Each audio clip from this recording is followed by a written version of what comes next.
اللہ وبرکاتہ۔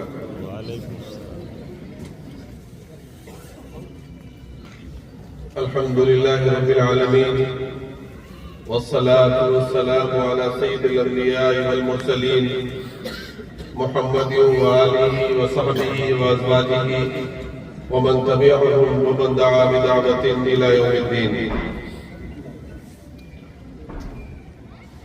تمام تعریفیں اللہ رب العزت کے لیے ہیں جو ہم سب کا سارے عالموں کا رب ہے، بڑا مہربان، نہایت رحم والا۔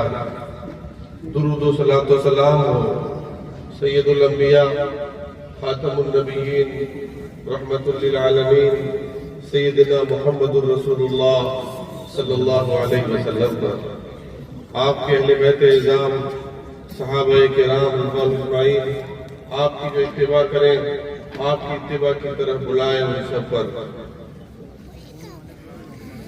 حاضرین کرام، میں اللہ رب العزت کا شکر ادا کرتا ہوں اور آپ کے ان منتظمین کرام کا جنہوں نے اس مبارک، اس محترم، اس فضیلت والی مجلس میں مجھے دعوت دی اور اللہ رب العزت نے آپ سے مخاطب ہونے کا موقع فرمایا۔ میں سب سے پہلے اس مدرسے کے بانی اور جس تمنا اور آرزو کے ساتھ آج ایک کالج کی بنیاد رکھی گئی ہے تاکہ یہاں آس پاس کے نونہالوں اور آئندہ آنے والی نسلوں کو ان کا رشتہ قلم سے جڑے، علم سے جڑے، اور جو پہلی وحی میں اللہ نے جس قلم کا ذکر فرمایا ہے اس قلم سے جڑے، جو انسانیت کا قلم ہے، جس کا ایک رشتہ علم و فن سے جڑا ہو اور دوسرا رشتہ اخلاق نبوی علیہ السلام اور تعلیمات نبوی علیہ السلام سے جڑا ہو۔ اللہ رب العزت سے دست بدعا ہوں کہ اس ادارے کی آج بنیاد رکھی گئی ہے اور حضرت کے شریک و صحیح میرے کرم فرما اور اتر پردیش ہی نہیں ملک کے مشہور اور معروف عالم دین حضرت مولانا مظاہر صاحب، جنہوں نے یہاں کا تعارف کرانے میں اور اس ادارے کو دکھانے اور اس میں مجھے بھی شریک ہونے کا موقع دیا، میں دل سے بدعا ہوں اللہ تعالیٰ آپ کو اجر عظیم عطا فرمائے اور آپ بزرگوں کا سایہ ہم لوگوں پر ہمیشہ قائم و دائم رہے۔ میرے عزیزوں، اتنی عمدہ نعت اور اتنے عمدہ شاعر بہت عرصے کے بعد یوٹیوب وغیرہ میں تو سنی تھی، لیکن آج براہ راست سننے کا موقع ملا اور میرے حیرت و استعجاب کی کوئی حد نہیں رہی جب حضرت مولانا مظاہر صاحب نے فرمایا کہ شاعر اسلام تشریف فرما ہے۔ حقیقی معنوں میں اللہ نے ان سے جو خدمت لے رہا ہے اور لی ہے، یہ اسی کا وہابی چیز ہے، یہ کسبی چیز نہیں، اللہ کی عطائی چیز ہے جو اللہ اپنے خاص بندوں کو عطا فرماتا ہے۔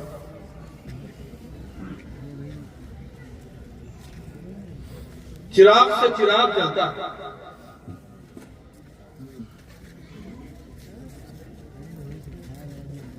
دریاؤں سے دریائیں جڑتی ہیں۔ ابھی پچھلے چند دن پہلے میں کشمیر گیا، حضرت وہاں دیکھا میں نے جہاں سے جہنم رہتا ہے، آپ نے وقت میں دیکھا ہوگا پہاڑوں میں بہت ایسا لگتا ہے بہت چھوٹی سی پانی کی ایک رو ہے، چشمہ ہے، ابل رہا ہے، بہہ رہا ہے، لیکن اللہ کی ذات اور قدرت کو قربان جائیے، وہ پہاڑوں سے نیچے اترتے اترتے اتنا بڑا دریا بن جاتا ہے کہ ایک ملک کو نہیں کئی ملکوں کو سیراب کرتا ہے اور سمندر تک پانی پہنچتا ہے۔ حضرت مولانا علی میاں رحمت اللہ علیہ ماضی قریب کے ہندوستان میں نہیں بلکہ عالم اسلام کے ممتاز اور جسے بجا طور پر بر صغیر کے تمام مسلمانوں کو فخر ہے، جن کے بارے میں حضرت تھانوی رحمۃ اللہ علیہ نے جامع الکمالات جیسے الفاظ نوجوانی میں لکھے ان کے لیے۔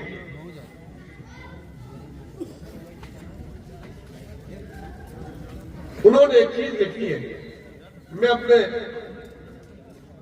ان بھائیوں کو جو زیر تعلیم میں مشورہ بھی دوں گا کہ حضرت کی تقریروں کا مجموعہ یہ عجیب اتفاق تھا کہ ایک ہی وقت میں انٹرنیشنل عالمی سطح پر متعارف علماء دین ہندوستان کے اسی خطے میں موجود تھے، حضرت مولانا شاہ ابر الحق صاحب اقردوی رحمۃ اللہ علیہ، حضرت مولانا قاری صدیق صاحب بادمی رحمۃ اللہ علیہ، حضرت مولانا منظور نعمانی صاحب رحمۃ اللہ علیہ، حضرت مولانا علی میاں رحمۃ اللہ علیہ،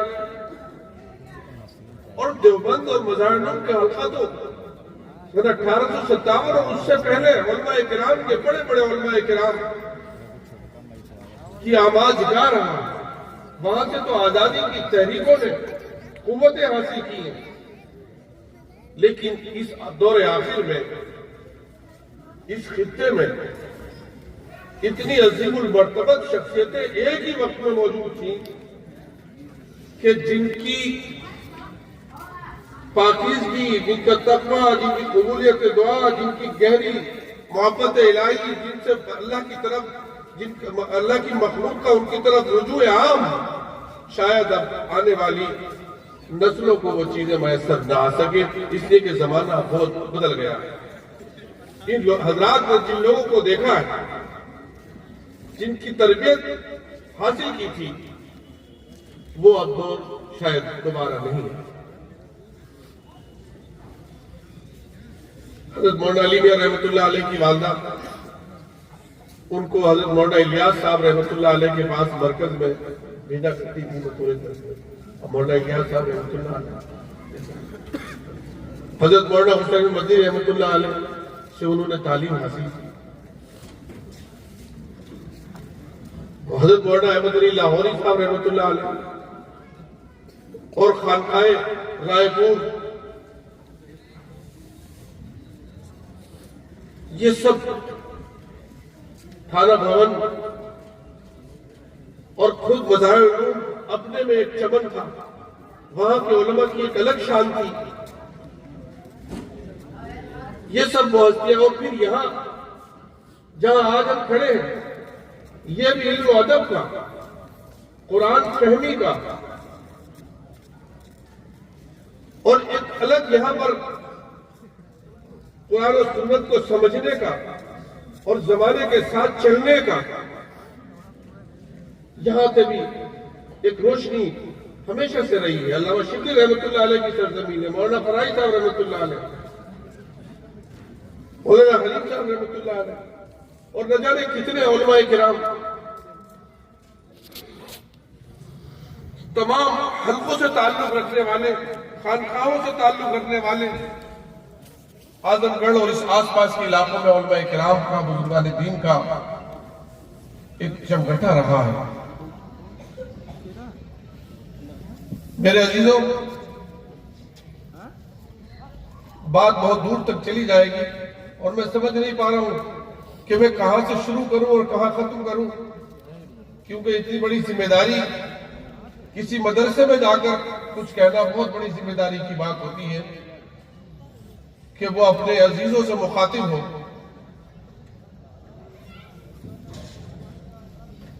جو بات، اس بات سے حضرت علی رحمۃ اللہ علیہ کا ذکر چلا تھا، آپ نے ایک جگہ لکھا ہے،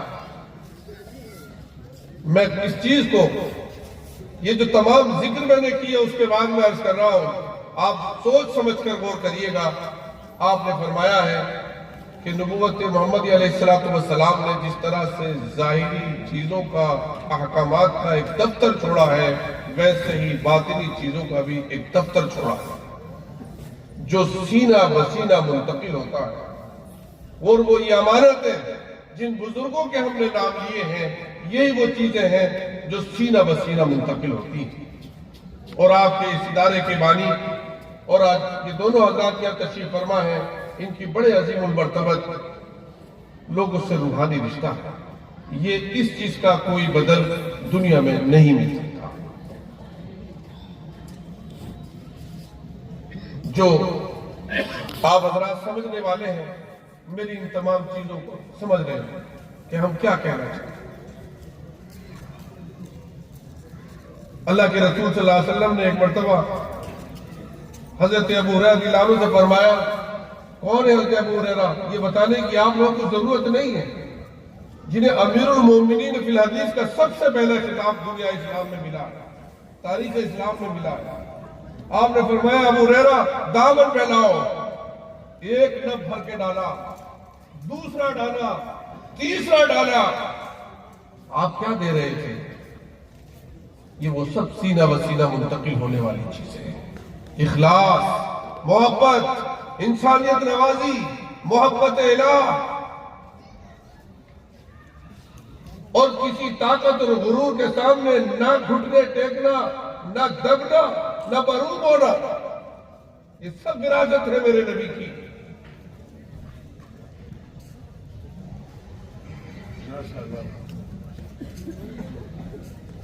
میرے عزیزوں, مولانا علی میں رحمت اللہ علیہ جب ندوے کے طالب علموں سے خطاب کرتے تو وہ ندوے کے طالب علموں سے خطاب نہیں بلکہ دنیا اسلام کے ہر مدرسے کے طالب علم سے خطاب تھا. اور یہ فرماتے ہیں کہ آپ کا ایک سرا مدرسے سے جڑا ہوا ہے اور دوسرا سرا اصحاب صفہ سے جڑا ہوا ہے. آپ اس چراغ, اس قندیل, اس کو لیے ہوئے ہیں, اس مشعل کو لیے ہوئے ہیں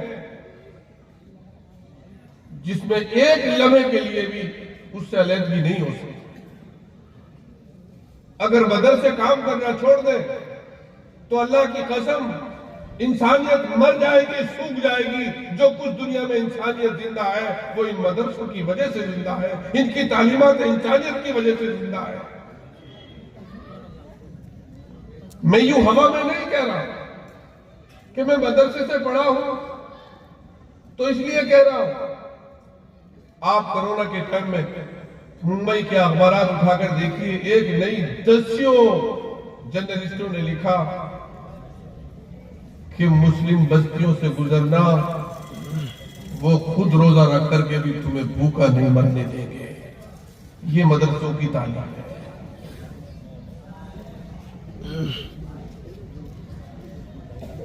آج انسانیت کو جتنی مدرسوں کی تعلیم کی ضرورت ہے, جس تربیت کی ضرورت ہے انسانیت کو, وہ تربیت جو آقا علیہ السلام کے ذریعے سے مدرسوں کو وراثت میں ملی ہے, اس سے بڑھ کر قیمتی چیز وقت دنیا میں کچھ اور نہیں ہے. اس لیے کہ دنیا ایک منڈی بن گئی ہے ہاؤ ہوس کی, دولت پرستی کی, اقتدار پرستی کی. اب اس منڈی میں جہاں دولت پرستی اور اقتدار پرستی کے نعرے لگ رہے ہوں اور انسانیت سسک رہی ہو, غزہ کے میدانوں میں سسک رہی ہو یا دنیا کی کسی اور کمزور مفلوق الحال لوگوں میں سسک رہی ہو, ان لوگوں کو آپ پڑا ہوا مت سمجھیے. جو کمزوروں کے خون پر اپنے اقتدار کی وسعت کو اہمیت دیتے ہیں, شرمندہ ہے. وہ کہاں چلی گئی تنظیمیں جو ہیومن رائٹ, انسانیت, حقوق کی باتیں کرتی ہیں, جو بچوں کے حقوق کی باتیں کرتی ہیں, جو خواتین کے حقوق کی باتیں کرتی ہیں. اللہ کی قسم اس دنیا نے سب سے بڑی دو جنگ عظیم دیکھی ہیں جن پہ 1-1 کروڑ سے زیادہ لوگ مرے ہیں, لیکن دونوں جنگ عظیموں میں بھی اتنے معصوم بچوں اور خواتین کا قتل ان کا خون نہ بہایا گیا ہے جتنا غزہ اور فلسطین میں مظلوموں خواتین اور بچوں کا خون بہایا گیا. ان دونوں جنگوں کے بعد یو این او بنی لیکن فلسطینیوں کے خون پر کوئی آنسو بہانے کے لیے تیار نہیں. کیا ہے انسانیت؟ کہاں چلی گئی؟ اس سے صاف پتہ چلتا ہے کہ ایماندار وہی ہو سکتا ہے جو ایمان والا ہو، جسے انسانیت پر ایمان ہو. کم سے کم درجہ ہے. اللہ کے رسول صلی اللہ علیہ وسلم کے دور میں بھی ایسے حضرات تھے مکے میں کہ غزوہ بدر کے موقع پر جب 70 لوگوں کو قید کیا گیا تو آپ نے ان کا نام لیا تھا کہ اگر تمہارے درمیان وہ ہوتے مکے کے سردار تھے اور وہ مجھ سے سفارش کرتے تو میں سب کو چھوڑ دیتا.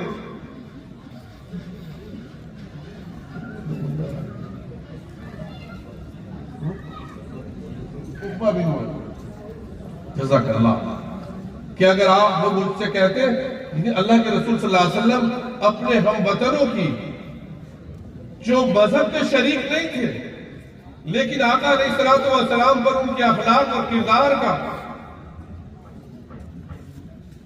کیا ان کی حوصلہ افزائی آپ نے فرمائی کہ تمہارے درمیان بھی اچھے لوگ اگر ہوتے، اس طرح کے لوگ ہوتے آج، اور مجھ سے کہتے تم ان سب کو چھوڑ دیں. یہ تھی انسانیت کی. آپ نے انسانیت نوازی کی ایک مثال قائم کی اور فرمایا.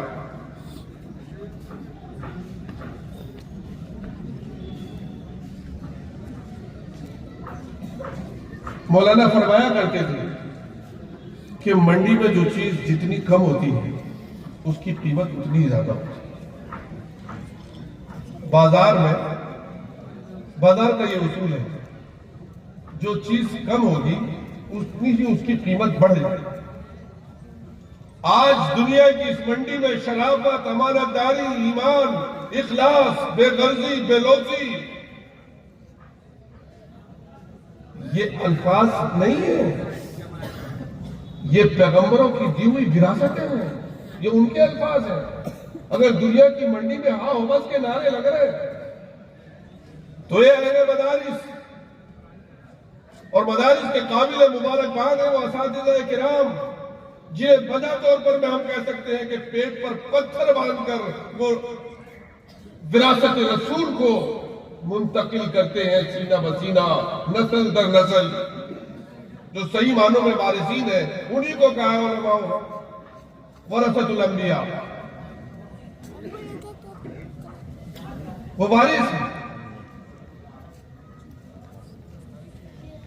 آج کے اس مہنگائی کے دور میں جس کے 4 ہاتھ پیر سلامت ہیں، عقل ذہن اللہ نے دی ہے، اچھے خاصے پیسے کما سکتا ہے، لیکن اللہ رب العزت امت پر یہ کرم فرمایا ہے آخر کا کہ 1 نہیں، 1000 نہیں، لاکھوں نہیں، کروڑوں کی تعداد میں ایسے لوگ ہیں جو دنیا کما سکتے ہیں، بہتر سے بہتر زندگی گزار سکتے ہیں، لیکن وہ مدرسوں میں اور مسجدوں میں اپنے آپ کو اس لیے وقت کیے ہوئے تاکہ انہیں جو وراثت میں علم ملا ہے، علم نبوت ملا ہے، اس کو نسلوں کو پہنچاتے رہیں، انسانیت کی شمع روشن کرتے رہیں.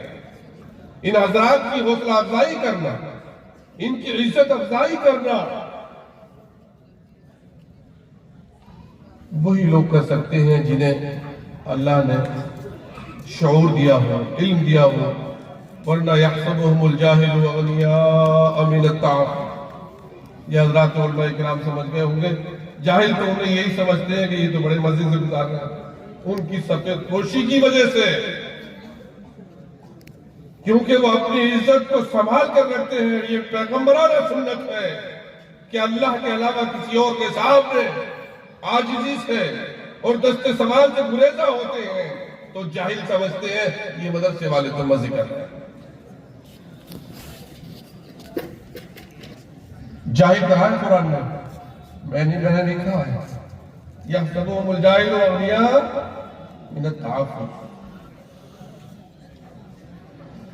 آج بہت سے چیلنجز ہیں، لیکن میرے عزیزوں، اگر آپ نے ٹھان لی ہے اپنے وطن عزیز کی خدمت کرنا اور انسانیت کی خدمت کرنا، تو آپ کے قدموں کو کوئی نہیں روک سکتا انشاءاللہ. اگر آپ نے اچھا بننے کا سوچ لیا ہے، آپ نے رسول اللہ صلی اللہ علیہ وسلم کے بتائے ہوئے راستے پر چلنے کا اور اپنی نسلوں کو ڈالنے کا سوچ لیا ہے، تو آپ کے قدموں کو کوئی نہیں روک سکتا. اس لیے کہ اس کائنات ہستی میں اللہ نے سب سے مضبوط اور طاقتور چیز اگر کوئی پیدا کی ہے تو وہ انسانی عزم و ارادہ ہے. انسانی عزم و ارادے سے مضبوط کوئی اور چیز نہیں. اور انسانی عزم و ارادہ اپنے اوج کمال کو پہنچتا ہے جب زبان سے اقرار کرتا ہے کلمہ لا الہ الا اللہ محمد. اس لیے جن حضرات نے اس کلمے کو اپنی زندگی میں اتار لیا تھا تو سمندر اور دریا ان کے راستوں کو نہیں روک سکے. انہوں نے ٹھان لیا تھا کہ ہم برائیوں کو نہ پاس آنے دیں گے اور نہ برائیوں کو ٹھہرنے دیں گے. آج برائیاں اس لیے مضبوط ہو رہی ہیں کہ جو اچھے لوگ اپنے آپ کو کہتے ہیں در حقیقت وہ منظم نہیں ہیں. ان کے اپنے اپنے اغراض و مقاصد ہیں، ان کے اپنے اپنے مفادات ہیں، اپنے اپنے طور طریقے ہیں. اس لیے کوئی ایک حسین بھی نہیں ہے قافلہ حجاز میں جو مسجد اقصی کی بازیابی کے لیے اپنا سر تن اللہ کی راہ میں پیش کر سکے. نہیں ہے کوئی. کیوں کہ وہ لوگ، ایک کتاب عربی میں لکھی مولانا علی نے ترشید الصحابۃ الاسلامیہ، اور حضرت ہمیشہ فرمایا کرتے کہ مسلم سماج کو اور مسلم ممالک کو وہ لوگ ان کے رہنما اور قائد ہیں آج جنہیں خود اسلامی تعلیم پر، نظام قرآن پر، نظام انسانیت پر انہوں نے پڑھائی نہیں، انہیں اعتماد ہی نہیں. جب خود ہی اعتماد نہیں ہوگا ڈاکٹر کو کہ میں کس دوا کی، کس بیماری کی دوا ہوں، کیا علاج میں دے سکتا ہوں، تو وہ دوسروں کا علاج کیا کرے گا؟ سب سے بڑی پریشانی سب کی.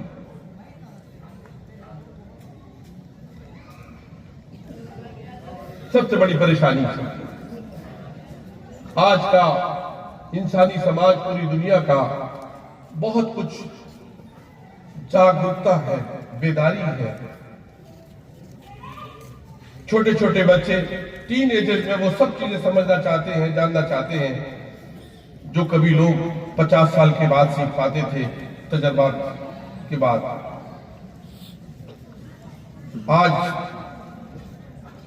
وہاں سے آوازیں اٹھتی ہیں کبھی کبھار انسانیت کی، جنہیں انسانیت سب سے زیادہ خراب سمجھتی ہے.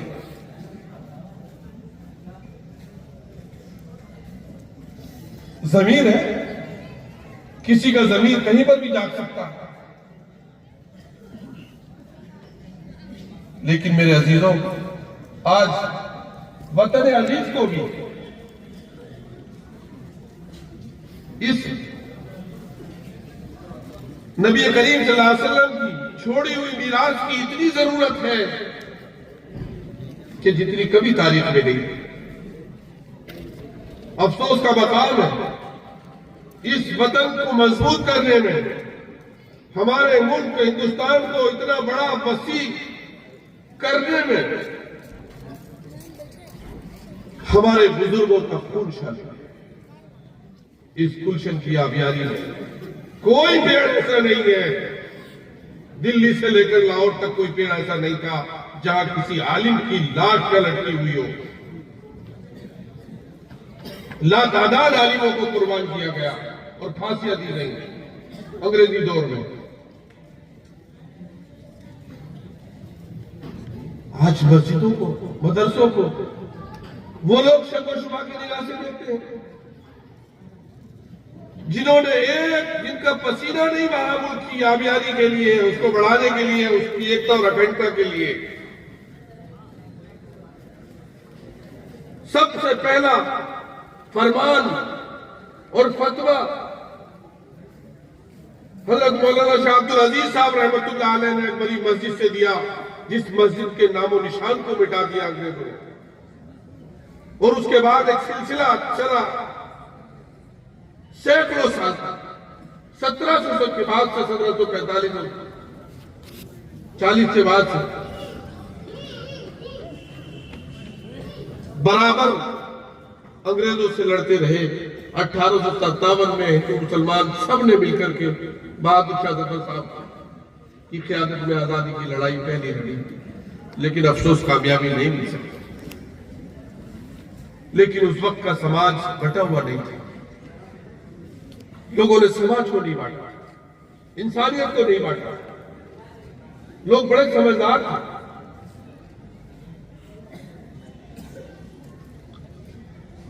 1857 سے لے کر 1947 تک، اور 47 میں جو قربانیاں دی، آپ کتابوں کو تو پڑھتے رہے، لیکن انڈیا گیٹ پر جن لوگوں کے نام لکھے گئے ان میں بھی 70% مسلمان نام لکھے گئے، مجاہدین آزاد۔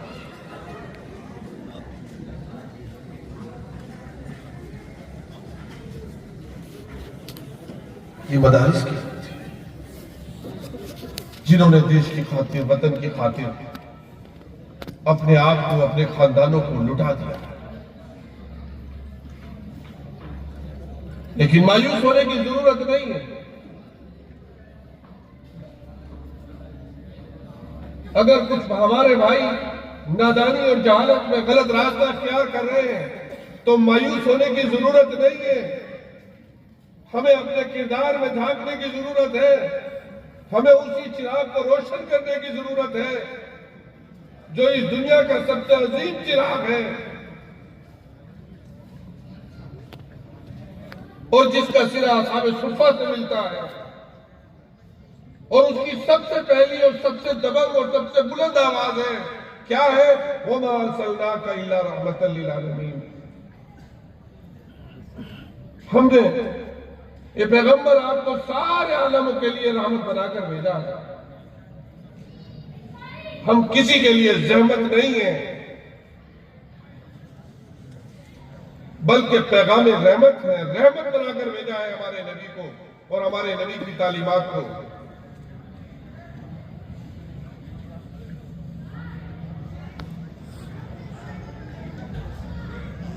ایک دو نہیں، ہزار نہیں، کروڑوں کی تعداد ہے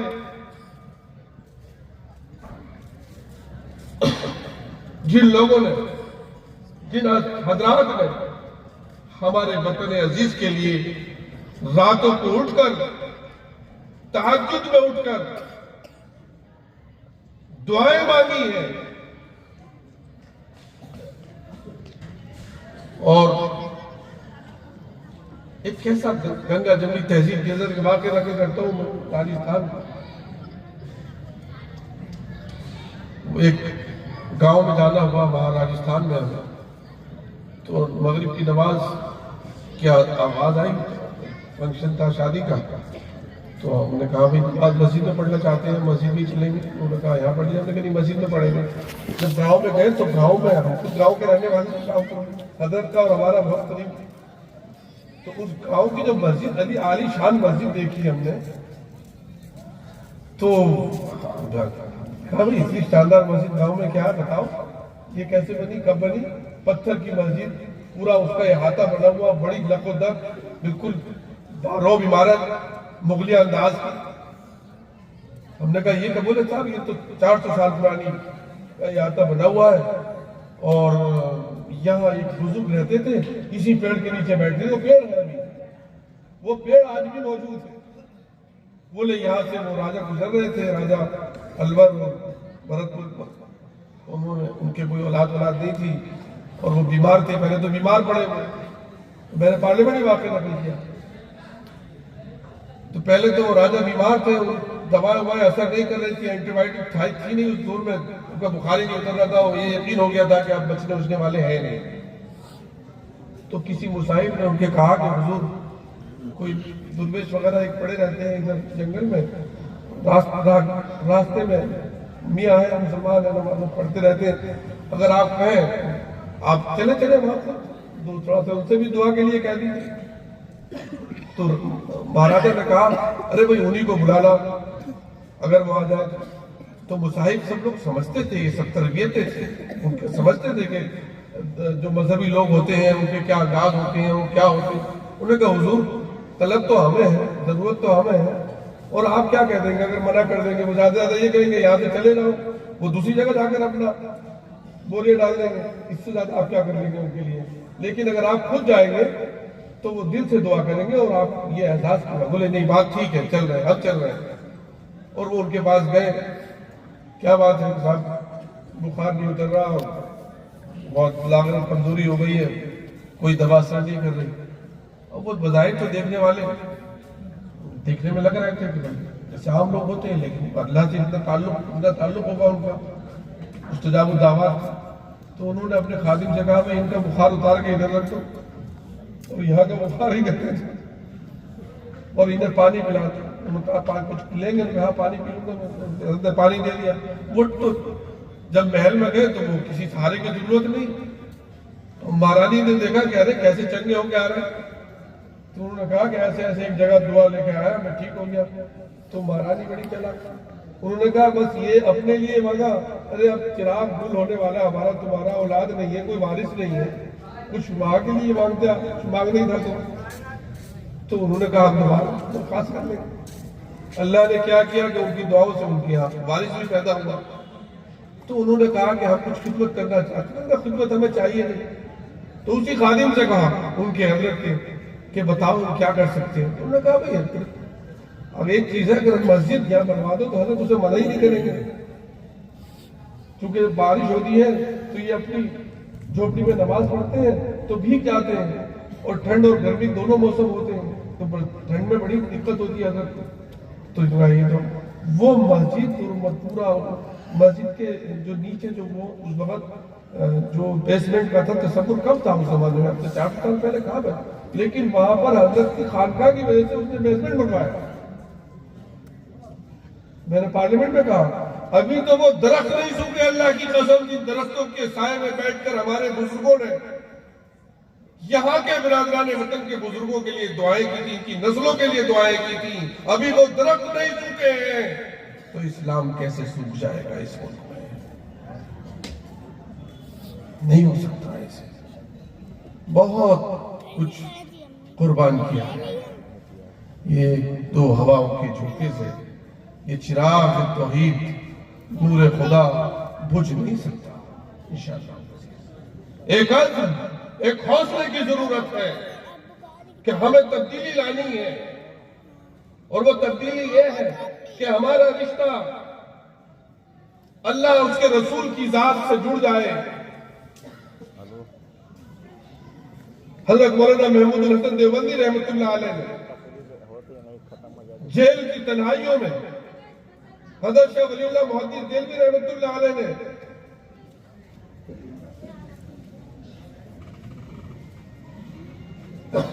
ان دونوں حضرات نے کہ امت کا رشتہ قرآن سے جڑ جائے.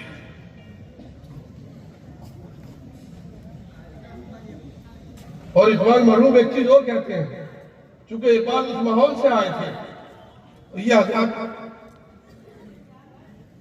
انہیں تو عشق نبوی وراثت میں ملا تھا, تو اقبال کہتے تھے کہ عشق رسول اس میں اور جوڑ دو, کیونکہ عمل کرنا آسان ہو جائے, اور یہ نعمت بھی آپ کی وجہ سے ملی. چونکہ یہ حضرات تو اس چیز میں اس کو کہنے کی ضرورت ہی نہیں سمجھی, چونکہ یہ تو اسی ماحول کے تھے.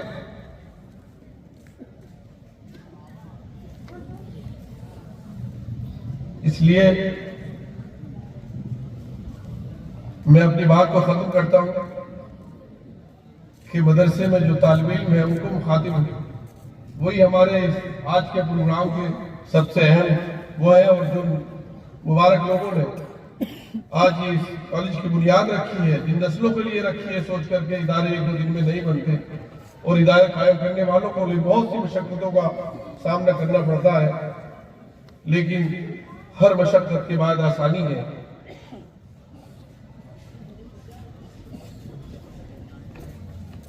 کہ آپ حضرات جب اس گلی میں آئے ہیں تو آپ یہ سمجھ لیجئے کہ آپ کی ذمہ داری دوہری ہے۔ جس کو وہ جاد و دل عزیز اس کی گلی میں جائے گے،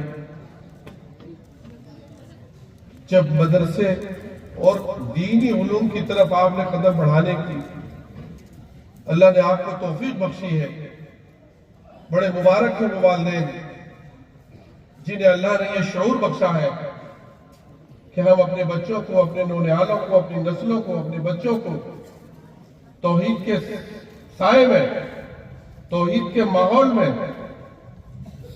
علم حاصل کرائیں گے۔ بڑے قابل مبارکباد ہیں وہ لوگ، لیکن اس کے ساتھ ساتھ ذمہ داری بھی دوہری ہے۔ وہ ذمہ داری یہ ہے کہ ہم دوسری جگہوں کا یہاں پر کمپیئر کسی بات پہ نہ کریں۔ اپنی دنیا آپ پیدا کر اگر زندوں میں ہے، آپ خود ایسے نونہالوں کو پیدا کر دیجئے، وہ سوچ پیدا کر دیجئے، اپنے بچوں کو وہ تربیت دے دیجئے کہ دنیا کی کسی رمق اور دمق سے ان کی آنکھیں خیرہ اور مروب نہ ہو سکے۔ اور الحمدللہ ثم الحمدللہ آج بھی فارغین مدارس جن جن شعبوں میں دنیا کے اب جا رہے ہیں، اپنے تشخص کے ساتھ، اپنے امتیاز کے ساتھ، اپنے عقیدے کی حفاظت کے ساتھ، وہ ہر جگہ الحمدللہ ممتاز ہے۔ اور اب ہر زندگی کے ہر گوشے میں برادران وطن کے ساتھ کاندھے سے کاندھا ملا کر کے ان کی خدمت، باشندگان ملک کی خدمت، اللہ کے بندوں کی خدمت کر رہے ہیں الحمدللہ۔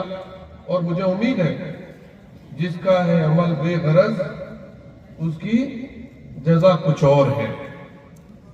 ایک مدرسے سے پڑھا ہوا طالب علم جب کسی ممتاز ایگزام کو پاس کرے گا، یا ممتاز کوئی اور کسی فن میں ماہر ہوگا، کسی بھی علم کے فن میں ماہر ہوگا، اور اس کے دل میں محبت رسول ہوگی اور مقصد زندگی اور تربیت کا اثر ہوگا، وہ جس طرح سے روشنی پھیلا سکتا ہے اور اللہ کے بندوں کی خدمت کر سکتا ہے، اتنی کوئی اور نہیں کر سکتا۔ سچائی ہے۔ دیکھیے، علم نبوت کا برقرار رہنا، مدارس کا اپنے قدیم طرز پر چلتے رہنا اور اس کے جو علوم ہیں وہ باقی رہنا، یہ بہت ضروری ہے۔ یہ رہے گا، یہ تا قیامت رہے گا انشاءاللہ، اور اس کی ہمیں حفاظت بھی کرنی ہے۔ لیکن وہیں یہ بھی ضروری ہے کہ ہم اپنے ان فرزندوں کو جو زندگی کے مختلف میدانوں میں جا کر خدمت انجام دے سکتے ہیں، انہیں شوق ہے، کسی کو ڈاکٹر بننے کا شوق ہے، کسی کو انجینئر بننے کا شوق ہے، کسی کو وکیل بننے کا شوق ہے، کسی کو سیاستداں بننے کا شوق ہے، کسی کو سماجی کام کرنے کا شوق ہے، تو مدرسے اس کام کے لیے رکاوٹ نہیں ڈالتے، بلکہ اس کی تربیت، اس کی دشا کہتے ہیں کہ تمہارا مقصد پیسے کمانا نہیں، تمہارا مقصد صرف اقتدار نہیں، تمہارا مقصد صرف نام و نمود نہیں، بلکہ تمہارا مقصد رضا الہی ہے۔ اس جذبے کے ساتھ جب ہمارے فارغین نکلیں گے تو انشاءاللہ وہ دوسروں کے لیے بھی نمونہ بنیں گے. اور جو علم نبوت میں جو لوگ ماہر ہونا چاہتے ہیں، خوش نصیبی کی بات ہے. یہ سعادت بدور بازو تانا بخش خدائے بخش. یہ سعادت اللہ جس کو مقدر میں لکھے، ان دروازوں کو، ان کتب خانوں کو، ان مدرسوں کو جن کی نیت، جن اداروں اور جن شعبوں کی نیت صرف اور صرف یہ ہو کہ اس میں صرف وہ آنا چاہتے ہیں، اپنے آپ کو حوالے کرنا چاہتے ہیں، اس شمع کو تو اور زیادہ ہمیں اس کی حفاظت کرنی ہے. اور چونکہ وہی ہے جو سب شعبوں کا مرکز ہے، سب کی اصلاح کا ذریعہ ہے.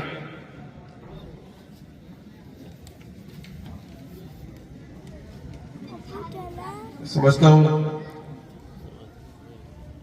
جس خلوص اور محبت سے آپ لوگوں نے مجھے مدعو کیا تھا، اس کا حق ادا کہاں تک ہو سکتا ہے ہو ہی نہیں سکتا.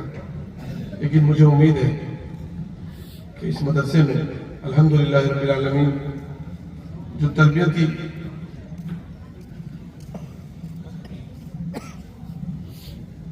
وراثت ملی ہے، جس کا میں نے اشارہ کیا کہ ہمارے جو بزرگ گزرے ہیں ماضی قریب میں، ان سے براہ راست ان لوگوں نے قصب فیض کیا ہے. وہ سب لوگ ہمارے درمیان میں الحمدللہ اس علاقے میں اسٹیج پر بھی موجود ہیں. ان حضرات کو بڑے عظیم لوگوں سے نسبت حاصل ہے. اللہ تعالیٰ ان حضرات کے فیض کو عام فرمائے اور اس سارے علاقے میں انسان دوستی، وطن دوستی، محبت، اخوت، خوشحالی عام فرمائے. اور اس ادارے کو، اور جس ادارے کی آج بنیاد رکھی گئی ہے، اللہ رب العزت کے سارے علاقے کے لیے اس کو باعث ترقی، باعث خوشحالی، باعث ان کی جو شمع روشن ہو رہی ہے، اللہ رب العزت اس کی روشنی ہر گھر میں پہنچائے. میں بہت مشکور ہوں، بہت شکریہ ادا کرتا ہوں، اور خاص طور پر اپنے کرم فرما اور مخلص محترم مولانا مظاہر صاحب کا، کہ جن کی دعاؤں سے مجھے ہمیشہ الحمدللہ فیض پہنچتا رہا ہے. اور میرے والد صاحب بھی ان سے بڑی محبت اور عقیدت رکھتے تھے، اور اس طرح سے ذکر کرتے تھے کہ تمہیں ایسا عالم بننا چاہیے. اب یہ حضرت کو غور فرماتا اللہ مغفرت فرمائے کہ یہ اپنی سعادت اپنے ہاتھ میں تھوڑی ہوتی ہے. تو میں نے کہا حضرت تو بہت سینئر ہے، مجھ سے بڑے بھی ہیں، لیکن آپ نے اتراکھنڈ کے جن علاقوں میں کام کیا ہے اور کر رہے ہیں الحمدللہ، اور اتر پردیش کے بھی جن ضلعوں میں جہاں جہاں پر کر رہے ہیں وہ بڑا قابل رش کام ہے. اللہ تعالیٰ آپ کی حفاظت فرمائے، ان اداروں کی حفاظت فرمائے، سارے مساجد مدارس کی حفاظت فرمائے. مایوسی کی کوئی ضرورت نہیں ہے، الحمدللہ کسی درجے بھی. کیوں کہ یہ چیزیں ہمیں پختہ اور مضبوط کرنے کے لیے آتی ہیں. اور قرآن پاک میں صاف فرمایا گیا ہے ان تنصروا اللہ ینصرکم ویثبت اقدامکم. دین رب پر چلو گے،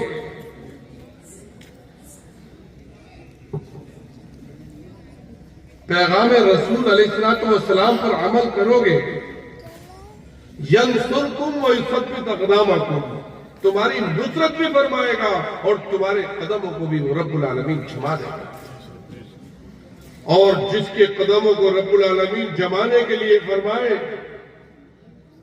کوئی نہیں ان قدموں کو ہلا سکتا. کام خیال ہے، جیسا کہ آپ نے سنا کہ ابھی تو وہ درخت نہیں سوکھے جن درختوں کے سائے میں بیٹھ کر ہمارے بزرگوں نے دعائیں بخشی اور دی. تو یہ انسانیت کے درخت کیسے سوکھ جائیں گے؟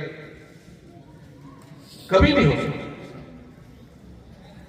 آپ اپنے میں تبدیلی لانے کی کوشش کریے، اچھے سے اچھا بننے کی کوشش کریے، انشاءاللہ العزیز اللہ کی نصرت، اللہ کی مدد، اللہ کی رحمت قدم بقدم ہمارے ساتھ ہے، ہمارے نوجوانوں کے ساتھ ہے، ہمارے بچوں کے ساتھ ہے، ہماری ماں اور بہنوں کے ساتھ ہے۔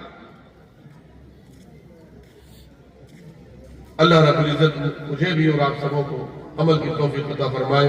وآخر دعوانا الحمدللہ رب العالمین۔